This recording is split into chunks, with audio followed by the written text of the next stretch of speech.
والصلاة والسلام على خاتم النبيين أما بعد فأعوذ بالله من الشيطان الرجيم بسم الله الرحمن الرحيم الصلاة والسلام عليك يا رسول الله وعلى آلك وأصحابك يا حبيب الله الصلاة والسلام عليك يا نبي الله وعلى آلك وأصحابك يا نور الله۔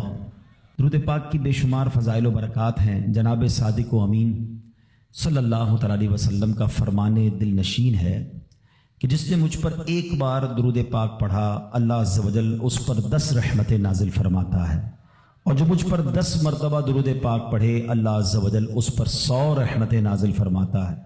اور آقا فرماتے جو مجھ پر 100 مرتبہ درود پاک پڑھے اللہ عز و جل اس کی دونوں آنکھوں کے درمیان لکھ دیتا ہے کہ یہ نفاق اور جہنم کی آگ سے آزاد ہے، اور اسے بروز قیامت شہداء کے ساتھ رکھے گا۔ 100 بار درود پاک پڑھنے میں کتنا وقت لگتا ہے، مگر انعام کتنا بڑا ہے کہ دونوں آنکھوں کے درمیان لکھ دیا جاتا ہے کہ یہ نفاق اور جہنم کی آگ سے آزاد ہے، اور بروز قیامت اسے شہداء کے ساتھ رکھا جائے گا۔ اللہ کریم ہم سب کو کثرت کے ساتھ درود پاک پڑھنے کی توفیق عطا فرمائے۔ آئیے مل کر محبت کے ساتھ بآواز بلند درود پاک پڑھ لیں۔ صلو علی الحبیب صلی اللہ تعالی علی محمد صلی اللہ علیہ وسلم۔ ایک بڑا ہی عظیم و شان اسلام کی تاریخ کا بڑا عجیب و غریب واقعہ پہلے میں آپ کو سناتا ہوں۔ جب ابتدائے اسلام تھا، خلفائے راشدین کا دور ہے، حضرت عمر بن عاص رضی اللہ تعالیٰ عنہ نے جب مصر فتح ہوا تو ایک روز اہل مصر نے حضرت عمر بن عاص رضی اللہ تعالیٰ سے عرض کی کہ حضور ہمارے یہاں دریائے نیل ہے، اور ایک ہماری بہت پرانی رسم ہے کہ جب تک اس کو ادا نہ کیا جائے تو دریا جاری نہیں رہتا ہے، دریا سوکھ جاتا ہے۔ انہوں نے کہا کہ کون سی رسم ہے؟ تو کہا کہ ہر سال ایک کماری لڑکی کو اس کے والدین سے لے کر بڑا عمدہ لباس اسے ہم پہناتے ہیں، بڑا تیار کرتے ہیں، زیورات پہناتے ہیں، اور پھر اس کو دریائے نیل میں ڈال دیتے ہیں، یعنی اس کو پانی میں ڈبو دیتے ہیں۔ حضرت عمر بن عاص نے کہا کہ یہ کیسی رسم ہے، اسلام میں تو ایسا ہرگز نہیں ہو سکتا، کیونکہ اب اسلام آ چکا تھا اور مصر فتح ہو چکا تھا، مسلمانوں کے اب وہاں احکامات جاری تھے۔ تو آپ نے فرمایا کہ یہ اسلام تو پرانی اور واہیات رسموں کو مٹاتا ہے، جو پرانی واہیات رسمیں ہیں۔ تو لوگوں نے کہا کہ اگر آپ نے ایسا کیا تو دریا کی روانی کم ہو جائے گی۔ آپ نے کہا نہیں ہو سکتا۔ اب ایسا ہی ہوا کہ دریا کی روانی کم ہوتی گئی۔ اب لوگوں نے سوچا کہ اب پانی کم ہو جائے گا تو زندگی مشکل ہو جائے گی، تو ان لوگوں نے وہاں سے کوچ کرنے کا ارادہ شروع کیا۔ حضرت عمر بن عاص نے اب امیر المومنین حضرت عمر فاروق رضی اللہ تعالیٰ عنہ کو خط لکھا اور عرض کی حضور ایسا ایسا معاملہ ہے، اور لوگ ایسی بری رسم چلاتے تھے، میں نے وہ رسم کا منع کر دیا کہ اسلام ان رسموں کی اجازت نہیں دیتا، مگر حضور اب تو پانی بھی کم ہونے لگ گیا ہے۔ اللہ اکبر۔ حضرت عمر بن خطاب رضی اللہ تعالیٰ عنہ کی شان دیکھیں۔ امیر المومنین نے ایک خط لکھا اور کہا کہ یہ رکا جو ہے دریائے نیل میں ڈال دینا۔ آپ نے ایک خط لکھ کر بھیجا کہ یہ رکا جو ہے دریائے نیل میں ڈال دینا۔ حضرت عمر بن عاص کو جب وہ رکا پہنچا، وہ لیٹر پہنچا، تو آپ نے اس لیٹر میں کیا دیکھا کہ لیٹر میں لکھا تھا اے دریائے نیل، اگر تو خود جاری ہوتا ہے تو نہ جاری ہو، اور اللہ کے حکم سے جاری ہوتا ہے تو میں واحد قہار عز و جل سے عرض گزار ہوں کہ تجھے جاری فرما دے۔ حضرت عمر بن عاص نے وہ رکا جو ہے دریائے نیل میں ڈالا۔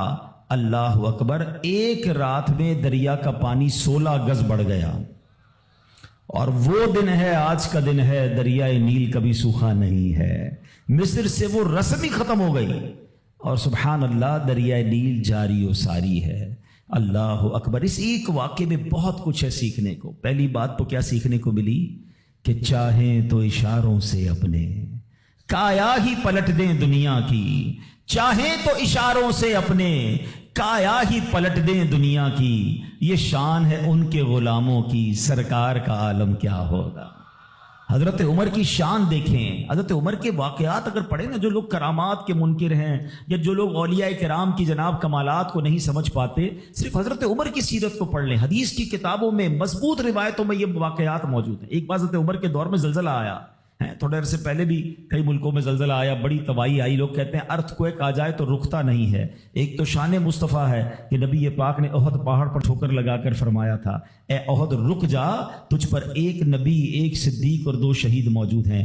آقا نے ٹھوکر لگا کر زلزلہ روکا تھا. ایک بار حضرت عمر کے دور میں زلزلہ آیا تھا اور حضرت عمر نے کوڑا نکال کر، درہ نکال کر زمین پر مار کر فرمایا اے زمین رک جا، کیا عمر تجھ پر عدل نہیں کرتا؟ اور زمین ساکن ہو گئی. اللہ اکبر. حضرت عمر رکا لکھتے ہیں دریائے نیل کے نام، اور پھر دریائے نیل جاری ہو جاتا ہے. تو اے میرے پیارے اسلامی بھائیوں، ایک بات تو یہ پتہ چلی کہ اللہ تعالیٰ جسے چاہے کوئی کمال عطا فرمائے، وہ رب کی عطا ہے. یقیناً اگر کسی اللہ کے ولی کے پاس، کسی صحابی کے پاس، کسی نبی کے پاس، ہاں یہ بات یاد رہے کہ انبیاء کے پاس جو کمالات ہوتے ہیں، جو حق کی دلیل کے لیے وہ پیش کرتے ہیں، وہ معجزات ہوتے ہیں.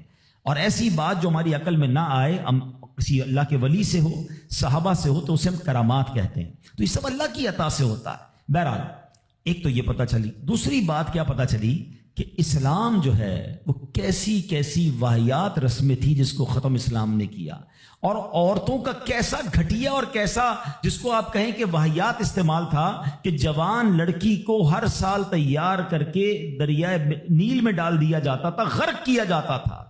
یہ اہمیت تھی اسلام سے پہلے عورتوں کی. اللہ اکبر. ایسا دور تھا میرے پیارے اسلامی بھائیوں کہ اگر تھوڑا سا ہم اسلام سے پہلے کے حالات دیکھیں نا عورتوں کے بارے میں، تو حیثیت کیا تھی کہ وہ مردوں کی خواہشات پورا کرنے کے لیے کھلونا تھیں. عورتیں دن رات مردوں کی خدمت کرتی، محنت مزدوری بھی عورتیں کرتی، اور جو کچھ کماتی وہ مردوں کو دے دیا کرتی. مگر وہ ظالم مرد ان عورتوں پر کچھ بھی خرچ نہ کیا کرتے، عورتوں کو جانوروں کی طرح مارتے پیٹتے تھے. ذرا ذرا سی بات پر عورتوں کے کان، آنکھ اور ناک کاٹ دیا کرتے تھے. عورتوں کو دردناک سزائیں دے کر قتل کر دیا کرتے. باپ کے مرنے کے بعد، اب دیکھیں کیا تھا اسلام سے پہلے، کہ باپ کے مرنے کے بعد جس طرح اس کے لڑکے جائیداد کے مالک ہو جاتے تھے، اس طرح اپنے باپ کی بیوی یعنی اپنی ماں کے بھی مالک ہو جاتے تھے. معاذ اللہ اپنی ماں کو لونڈی بنا کر رکھتے تھے. اللہ اکبر. عورتوں کو ان کے ماں باپ، بھائی بہن، شوہر کی میراث میں کوئی حصہ نہیں ملتا تھا. عورتیں کسی چیز کی مالک نہیں ہوتی تھیں. عرب کے بعض قبیلوں میں تو یہ ظالمانہ دستور تھا کہ بیوہ ہو جانے کے بعد عورتوں کو گھر سے باہر نکال کر ایک چھوٹے سے تنگ اور تاریک جھونپڑے میں 1 سال کے لیے قید رکھا جاتا. کھانے پینے اور تمام ضرورتیں وہ اسی جھونپڑے میں پوری کیا کرتی تھیں. بہت سی عورتیں گھٹ گھٹ کر مر جاتی. جو زندہ رہ جاتی تو 1 سال بعد ان کے دامن میں اونٹ کی مینگنیاں ڈالی جاتی اور ان کو فورس کیا جاتا کہ کسی جانور کے بدن سے اپنے بدن کو رگڑیں. پھر اسی گندی حالت میں پورے شہر پر ان کا چکر لگایا جاتا تھا اور گویا یہ اعلان ہوتا تھا کہ اس عورت کی اب عدت ختم ہو گئی ہے. اللہ اکبر. ایسی ایسی رسمیں تھیں، ایسے رواج تھے. عورتیں بلبلاتی، روتی، تڑپتی، مگر ان عورتوں کے زخموں پر کوئی مرہم رکھنے والا نہیں تھا، کوئی فریاد سننے والا نہیں تھا. اللہ اکبر. 12 ربیع الاول کی صبح صادق کے وقت کائنات میں ایک ایسا نور جلوہ گر ہوا، ایک ایسی شخصیت آئی جہاں جس نے جہالت کے اندھیروں کو ختم کیا، وہاں ساری دنیا کی عورتوں کے لیے ایک ایسے دکھ کا مداوع بن کر آئے. نبی پاک علیہ الصلوۃ والسلام ایسے احکامات لے کر آئے، اتنی پیاری شریعت اور مذہب لے کر آئے جس میں اللہ کے دین نے عورتوں کو ایسا مقام عطا کیا کہ سبحان اللہ، عورتوں کی قسمت کا ستارہ چمک اٹھا. اسلام کی بدولت ظالم مردوں کے ظلم و ستم سے کچلی اور روندی ہوئی عورتوں کا درجہ اس قدر بلند ہوا کہ عورت معاملات زندگی اور موت کے ہر مرحلے پر عورت کو باوقار مقام حاصل ہوا. مردوں کی طرح عورتوں کے بھی حقوق جو ہے وہ بیان کیے گئے. عورتوں کی حفاظت کے لیے احکام خداوندی نازل ہوئے. عورتوں کو مالکانہ حقوق مل گئے. عورتیں اپنے مہر کی رقموں، اپنی تجارتوں، اپنی جائیدادوں کی مالک بنا دی گئیں. اپنے ماں باپ، بھائی بہن، اولاد اور شوہر کی میراثوں کی وارث قرار دی گئیں. الغرض وہ عورتیں جو مردوں کی جوتیوں سے بھی زیادہ ذلیل و خوار تھیں، انتہائی مجبور و لاچار تھیں، وہ مردوں کے دلوں کا سکون اور ان کی گھروں کی ملکہ بن گئیں. چنانچہ قرآن مجید صاف صاف لفظوں میں خواتین کے، عورتوں کے حقوق بیان کرتے ہوئے ارشاد فرماتا ہے، بسم اللہ الرحمن الرحیم، خلق لکم من انفسکم ازواجا لتسکنوا الیہا وجعل بینکم مودۃ ورحمہ. قرآن کہتا ہے